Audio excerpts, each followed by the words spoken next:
Gamar Jabbat from Preston Center. This is the Rorshok, Georgia update from the 20th of July, 2023. Quick summary of what's going down in Georgia. We will start with some international news. On Friday, the 14th, the 58th round of the Geneva international negotiations failed.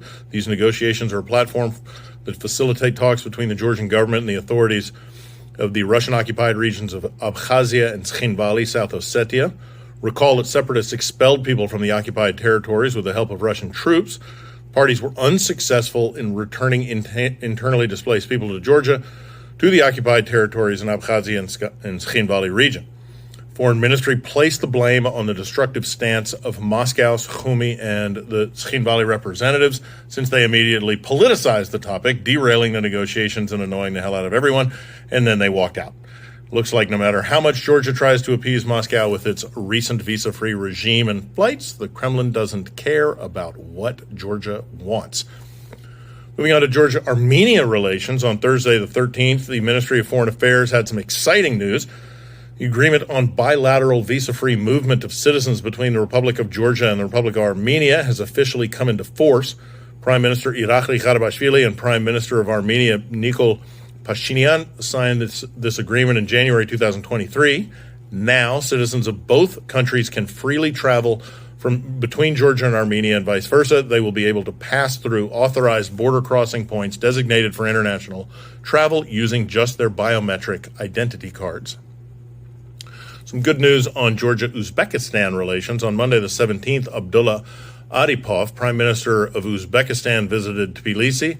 They discussed Georgia's transit potential during their meeting, focusing on the pivotal middle corridor, Trans-Caspian International Transport route, which starts from Southeast Asia and China, runs through Kazakhstan, the Caspian Sea, Azerbaijan, Georgia, and into Europe.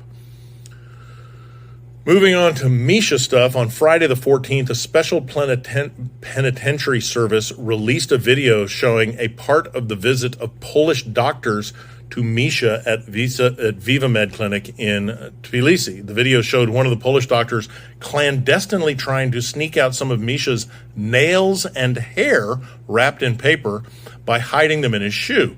The penitentiary service caught him on the spot, and Rati Bregadze, justice minister, asked the Polish government for an explanation. Explanation's pretty obvious. The foreign ministry summoned Mariusz Petryjak, the Polish ambassador to Georgia. The ambassador said he didn't know why the Polish doctor did that. Georgia Dream, or Otsneba members, requested an explanation from the United National Movement, or Natsebi, and said that the incident was shameful, hilariously. Georgi Baramidze, member of the political council of the Natsebi, said that the doctor had not broken any law. He also said it was strange that the Minister of Justice turned this situation into a scandal. Obviously, the doctor had some concerns and would have liked to have made some tests outside of Georgia, but was not allowed to. Wonder why Otsneb is so nervous about that.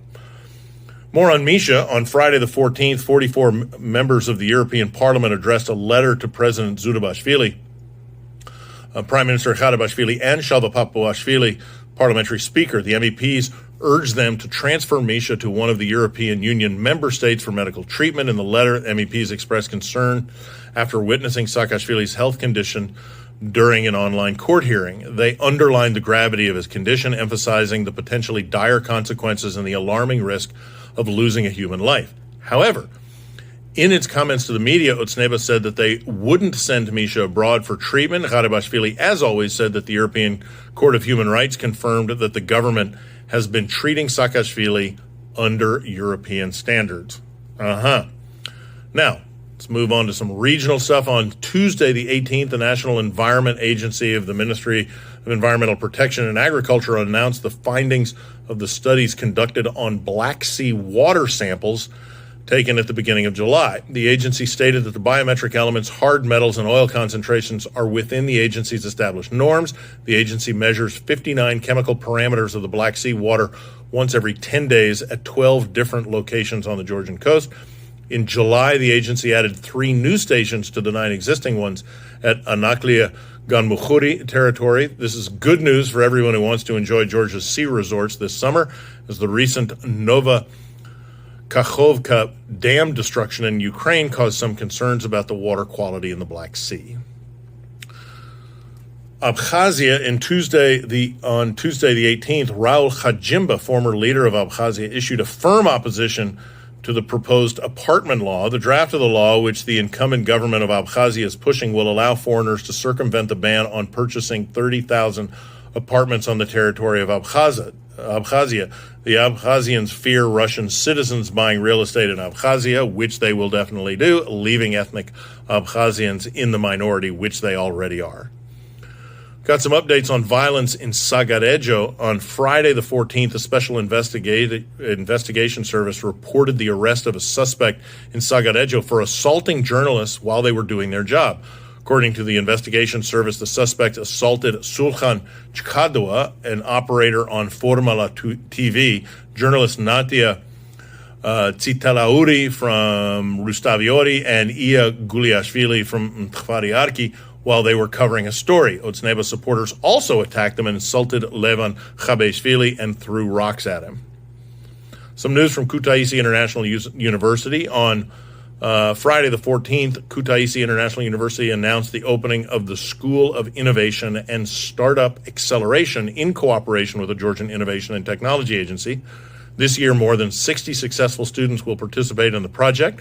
Students with project organizers and mentors will work during the summer and will pitch their final startups to arbiters. This Summer School of Innovation and Startup Acceleration started at the Kutaisi International University in 2021. Over the last 2 years, about 150 young people took part in the summer school.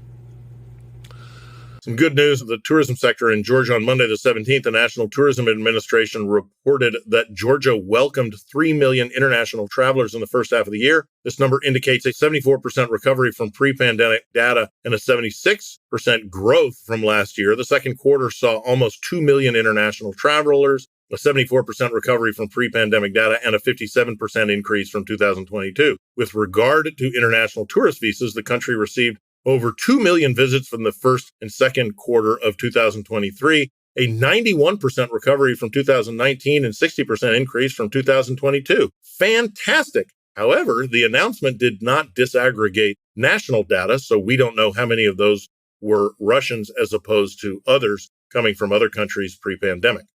Moving on to financial news, on Friday the 14th, the IMF delayed the approval of Georgia's standby agreement, a $289 million loan, due to a disagreement over the National Bank of Georgia's management structure changes that we have chronicled. In June, Parliament overrode President Zurabashvili's veto. It adopted the original draft, which introduced the post of a first vice president on the board of directors of the National Bank. We covered this heavily, and all of this is essentially a method for the executive to take over the National Bank governance, which has always ended badly in every country it's ever happened.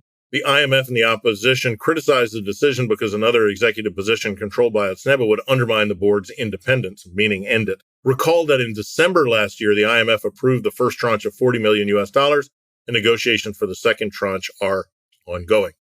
Speaking of the National Bank, on Tuesday the 18th, the bank reported that Georgia received 930 million lari, which is about $355 million, in remittances from abroad during June. That's a 17% decrease year on year.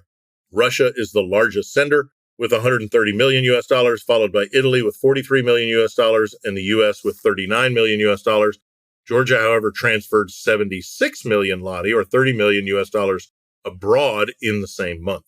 We'll end this week's show with a Georgian passport rating. On Wednesday the 19th, the authoritative world passport rating called the Henley Passport Index reported that in 2023, the Georgian passport is ranked 48th among 200 passports worldwide. The index is based on data from International Air Transport Association and ranks passports based on how many countries their holders can enter without a visa. In the first quarter of this year, Georgia was in 50th place with 116 designations. In the second quarter, the number of destinations increased by 1 to 117. That's it for this week. Thanks for joining us. Remember, you can always help us out financially by using the link in the show notes. Can't do that, but still want to help us out? Tell your friends about us and hit the subscribe button in whichever platform you use. Nachmandis.